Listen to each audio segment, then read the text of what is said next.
தென் மாகாணத்திலும் ரத்தினபுரி, மொனராகலை மற்றும் களுத்துறை மாவட்டங்களிலும் பிற்பகல் 2 மணிக்கு பின்னர் ஒரு சில இடங்களில் மழையோ அல்லது இடியுடன் கூடிய மழையோ பெய்யக்கூடும் என்று வளிமண்டலவியல் திணைக்களம் எதிர்வு கூறியுள்ளது.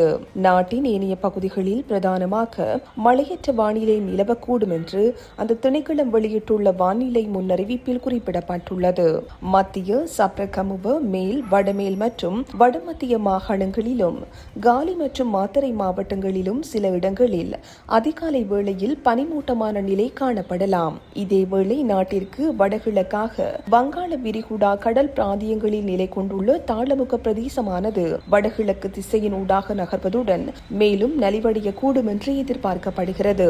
இதன் தாக்கத்தின் காரணமாக மணித்தியாலத்திற்கு சுமார் 50 முதல் 60 கிலோமீட்டர் வேகத்தில் பலத்த காற்று வீசுவதுடன் இடியுடன் கூடிய பலத்த மழை பெய்யக்கூடிய சாத்தியம் காணப்படுகிறது. இதேவேளை கடல் பிராந்தியங்கள் கொந்தளிப்பாக காணப்படும். எனவே கடல் பிராந்தியங்களுக்கு செல்லும் மீனவர்களும் கடல்சார் ஊழியர்களும் அவதானத்துடன் செயற்படுமாறு கேட்டுக் கொள்ளப்படுகின்றனர். காலி தொடக்கம் ஹம்பாந்தோட்டை ஊடாக பொத்துவில் வரையான கடல் பிராந்தியங்களின் சில இடங்களில் மழை அல்லது இடியுடன் கூடிய மழை பெய்யக்கூடும். கடல் பிராந்தியங்களில் மணித்தியாலத்திற்கு 20 முதல் 40 கிலோமீட்டர் வேகத்தில் வடமேற்கு திசையில் இருந்து காற்று வீசும். நாட்டை சூழ உள்ள கடல் பிராந்தியங்கள் இடைக்கிடையே ஓரளவு கொந்தளிப்பாக காணப்படும்.